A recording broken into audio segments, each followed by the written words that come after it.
Donald Trump is heading back to the White House. Together we can truly make America great again. We are in for an unpredictable but fascinating 4 years. And we're going to be following every twist and turn for the first 100 days. We'll be bringing you the latest updates and analysis first thing every morning. So join me, James Matthews. Me, Martha Kalnick. And me, Mark Stone. For Trump 100, every weekday at 6 a.m, wherever you get your podcasts.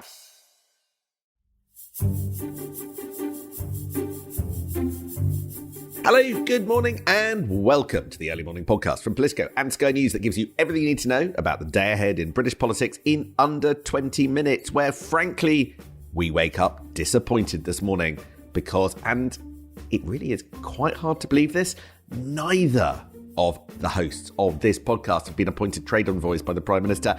It feels like just about everyone else seems to have got one of those lovely envoy ships. Keir's friend Caroline Harris gets New Zealand. That's a lot of air miles on the card. Quite a lot of troublemakers from the left of the Labour Party becoming envoys to somewhere hotter. Can't imagine why. Where would you have picked to be an envoy, Anne? Well, I've worked in both Russia and Germany, Sam. The Russia trade angle's not exactly buzzing right now. But Starmer does want to move us closer to Europe. So maybe I'll take Germany and I'll enjoy whizzing around between Munich and Berlin and revisiting my old haunts. It's the ultimate boondoggle of government, isn't it? I'm Anne McElvoy, executive editor of Politico, alongside Sam Coates from Sky News. And it's Wednesday, January the 28th. There's one big story, something we've been previewing for days, that speech, and I can't remember this kind of build-up outside of the conference seasons. And it's Rachel Reeves this morning. Yeah, no, pitch rolling that seems to have gone on forever. And obviously, we'll look at that in a moment. But before we do, it's kind of one of those things where one story, and it's page 2 of the Daily Mail, really caught my eye. And I want to do it before we get to anything else, because it's sort of relevant to everything the government's doing when it comes to growth and sort of business relations and the sort of general tone. And it's quite a significant development in the Lords that's taken place overnight, right? And it's a defeat for the government, right? And it's always worth looking at these when they happen, because it's a sign that peers are flexing their muscles, and it's just one of those totemic fights on growth. To be honest, Anne, I'm not even sure at the back end this government is going to win, but it's certainly one to watch, not least because it involves one of Labour's biggest pre-election figures, pre-election backers, being on the wrong side of the debate as far as Keir Starmer is concerned, and that is Elton John. I was going to ask if the bill is still standing, but it's a bit early. It's a bit early for my Elton John puns. But what are you actually talking about? Okay, so one of the big growth areas for this government is the creative industries. You know, the music industry, the publishing industry, the film industry. All politicians like talking up how much they love this industry. But the truth is that this government has gone absolutely to loggerheads with this sector of our economy. It's a massive sector of our economy because it makes loads of money, and it's something that, you know, whether it's the industrial strategy or just politicians chatting, they always tell you that they're very proud of. But they've gone to war with the creative industries, large parts of the creative industries, over what's going to happen with AI, with artificial intelligence. Because this government wants to give AI firms, as we've said before on this podcast, the right to harvest, crawl, or cut and paste onto their servers, however you want to think of it, copyrighted material, unless they're told specifically that they cannot. And musicians and artists basically think that this is the start of the end of the whole system of copyright, the whole system that pays them their wages, that means that they can do their work, and they are furious. Well, they've got the House of Lords on their side. They've got their numbers. Peers voted for an amendment, and this is an amendment backed by Elton John, mega Labour supporter pre-election, to block this. It's 145 to 127. Now, it's not the first Labour defeat in this parliament. I think they've been I think it's the 13th or so, and it's not clear that this would be binding. But these defeats in the Lords, while not automatically meaning that things change, are often ultimately listened to by government. So this is a big growth fight that the government's not quite winning and is causing harm and is worth watching closely. It's a good reminder, isn't it, that growth isn't just something a chancellor can announce and everyone then swings behind it. It's a whole government effort, and every bit of it is far from straightforward. So onto that main event and how that's going to work out. As you say, it's definitely the most prepared event I think we've seen since Keir Starmer became leader. Yeah, I was listening to Keir Starmer talking yesterday about what's coming today, and I rather enjoyed his language. I just want to sort of see what you think about this, and it just tells you a tiny bit about the tone at the top of government. You know, he was talking in a broadcast interview, Paul interview with my colleague Ali Fortescue, about why growth is important and why he, the Prime Minister, was meeting business leaders. And then he said, that's why I've got a big speech coming up from the Chancellor. I just quite a lot of ownership. Okay, I get that. And is that a tiny bit mansplainy in tone? I think I've got to come in there, haven't I? Otherwise, it might be a bit mansplainy in tone. Do you know that's so interesting? And it struck me when your colleague Ali did that it was the inverse of what was the case for a long time, where Rachel Reeves had a way of saying the Prime Minister and I, or sometimes me and Keir, which I thought must have slightly jarred sometimes with Keir Starmer. But now this was Keir Starmer owning it. I think also to give backing, in fairness, to Reeves and to say that this isn't just some chancellor who's gone all crazy for growth. We need this. I need this. I'm the Prime Minister. You get behind it. Absolutely. Look, I think sort of, you know, it's always interesting looking at Keir's relationship with women and the briefing that goes on about women. But I think the main point here is Keir Starmer is signalling that him and Rachel Reeves are politically indivisible, which is, of course, a good thing in almost every way in the good times. If there are bad times to come, and Rachel Reeves has had some not great times, then Keir Starmer being politically indivisible from Rachel Reeves, well, that creates a new complication because it makes it harder to saw off the relationship with your Chancellor if you've backed every single decision that they've made because they can't act as your fire shield. Anyway, that's the language that Keir describes it. We ought to get on with how we want to describe it. It takes place at 10 a.m. this morning. It's in Oxfordshire. That's when Rachel Reeves stands up, and she will talk, and I believe for 31 minutes. Stopwatches at the ready. What job does she have to do? Well, one Labour MP was joking to me last night, that'd be 30 minutes for business and 1 minute for the Labour Party. But I think that's... it does reflect a little bit of reactiveness, doesn't it? But her audience is really the people she most needs to believe in the Labour approach to growth. That's investors inside and outside the UK. It's business leaders. But there is another audience she really has to get on board, Sam, and that is Labour itself. And there's a lot of evidence that Labour voters and the grassroots don't really grasp the connection of the growth agenda to the lives of their constituents. That's the research from the Good Growth Foundation, which is close to Labour and launches tonight, in fact. But putting across that she has support from Ed Miliband, the Environment Secretary, from others maybe more on the soft left in the ministerial and the cabinet ranks, that's incredibly important. And the centrepiece that we're really going to have to keep our eye on is that she is going all out to push for political support to expand 3 London airports, Luton, Gatwick and Heathrow. And while her support is massively important, she can't actually bulldoze this. Well, I suppose in the end you need bulldozers, but you know what I mean. Fun fact in our playbook this morning is that the development consent orders are quasi-judicial decisions, and so they go to the Transport Secretary, Heidi Alexander. Can't quite see her saying no, though. I think Heidi Alexander will be fully on board for the Chancellor's agenda. So I just thought we'd run through all the things that we know about this speech, because we've been talking about it for days and there have been lots of trails and hints and leaks and all the rest of it. So Rachel Reeves will back any new application for a third runway at Heathrow. And as you say, Luton and Gatwick are likely to get the nod from the Chancellor pending that official legal decision. So that's the first thing. Secondly, she will throw her weight behind all of those plans that we've heard in the last week to take on what the government want to call the blockers and want to have a big, loud, noisy fight with. So that's changing the way the government enforces environmental rules, changing whether or not people can take big projects to the High Court, and also altering the way that developers really have to consult far and wide, including with a whole load of slew of public bodies before they do anything to make sure that effectively to make sure that the environment is protected in most cases. There's going to be a plan to change the pension rules, which listeners yesterday will know brings this podcast out in highs because pensions are not free money for politicians to play with. The Sun this morning says there's a green light for the development of Manchester United's 100,000 seat mega stadium. And there's a new one, Anne, in the overnight trail. You'll see it on the front pages, talked about Britain's UK's Silicon Valley.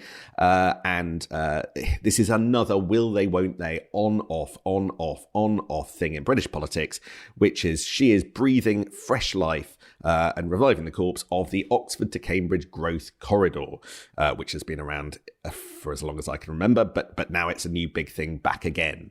I would just highlight two issues with that. Look at the political map of the 2024 election campaign, and the path between Oxford and Cambridge goes through lots of lovely new Labour-red constituencies: Hertfordshire, Buckinghamshire, Stevensshire, Buckingham. So all those MPs will have to hold their nerve. Labour MPs are doing that at the moment, it has to be said, but watch this space. And secondly, this is another project in the south.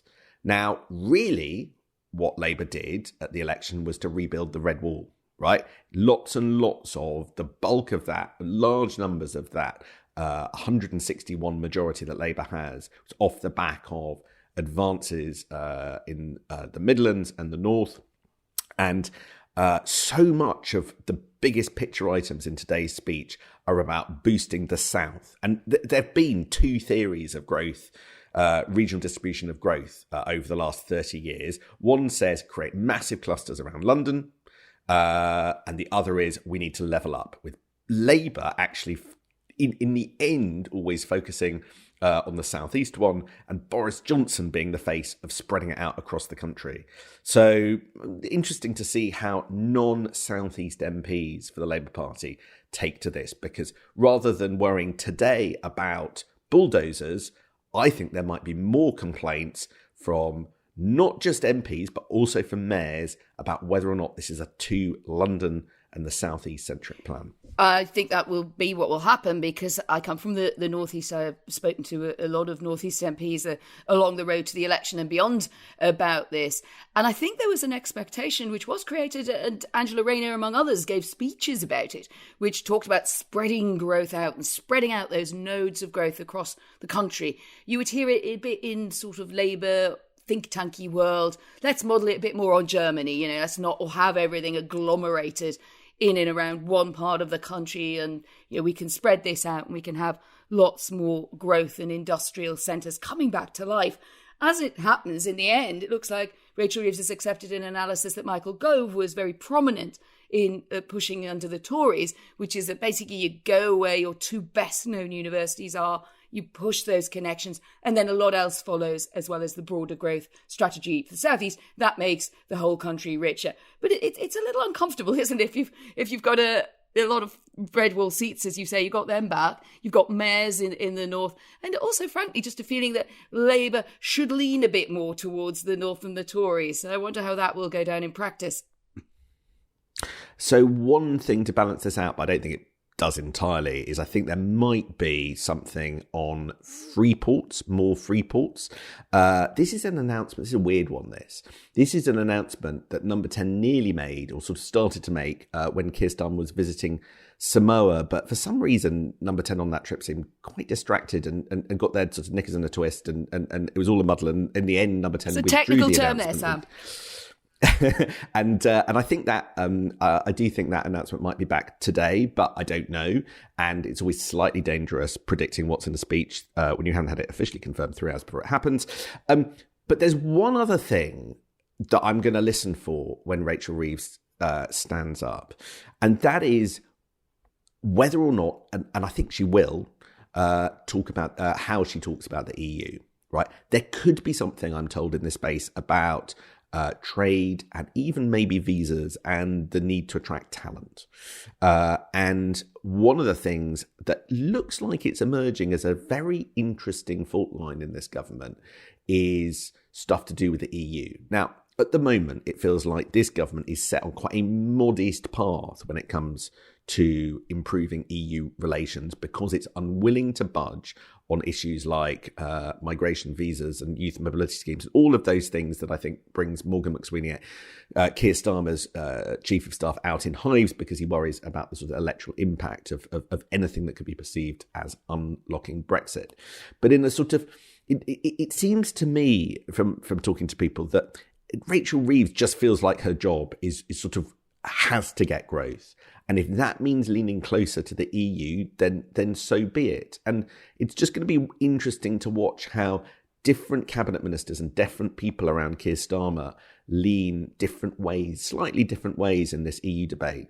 And the best way of tracking that is to listen to the precise words that people like the Chancellor use when talking about issues connected with the European Union, because the Europe, America, China kind of, debate, our foreign policy debate is going to sort of determine what happens with growth to large part. And it is far from obvious where this government's going to land when it has to make forced hard choices between those three power blocks. And it's a Rubik's Cube, isn't it? Everything affects everything else. And someone who will be at the heart of that, if the appointment goes ahead as reported this morning that it finally will, is Peter Mandelson, who seems to have been on his way to be ambassador in Washington for most of our adult lives, or at least a few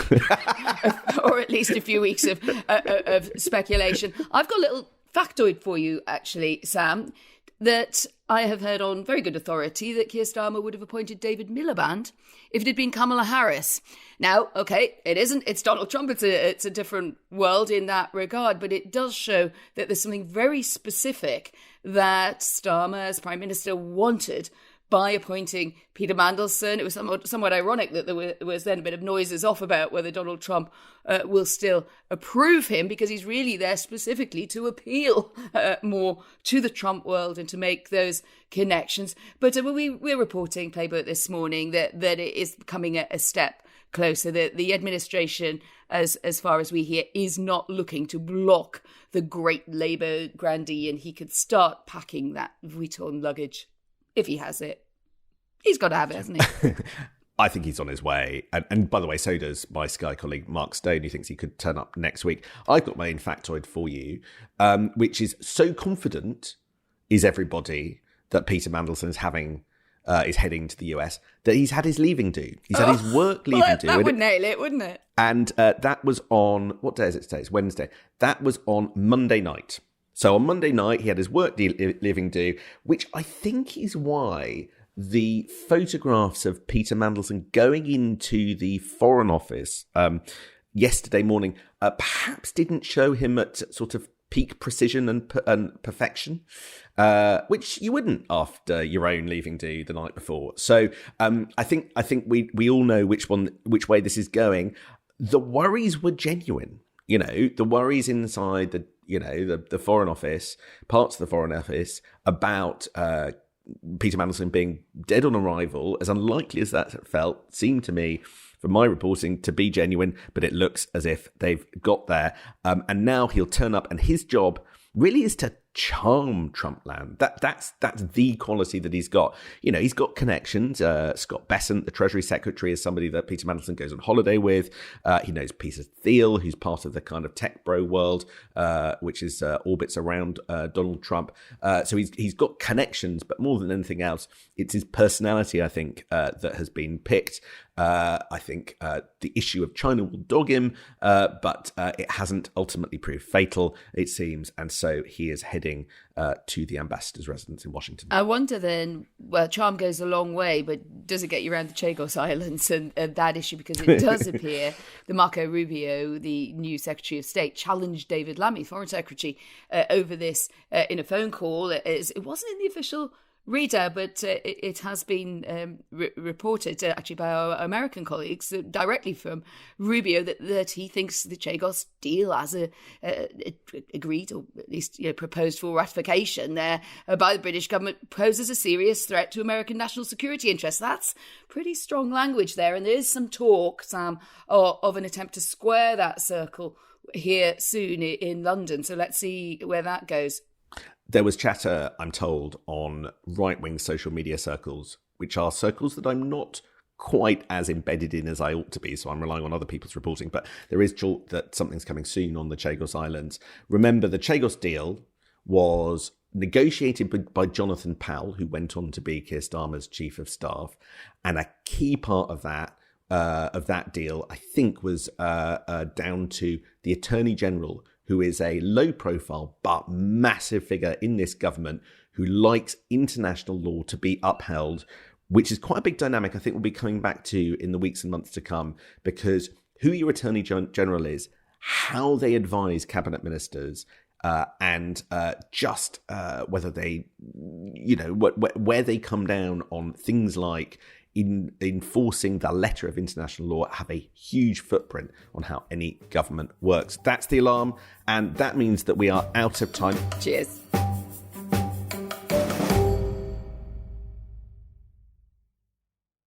Donald Trump is heading back to the White House. Together we can truly make America great again. We are in for an unpredictable but fascinating 4 years. And we're going to be following every twist and turn for the first 100 days. We'll be bringing you the latest updates and analysis first thing every morning. So join me, James Matthews. Me, Martha Kellner. And me, Mark Stone. For Trump 100 every weekday at 6 a.m, wherever you get your podcasts.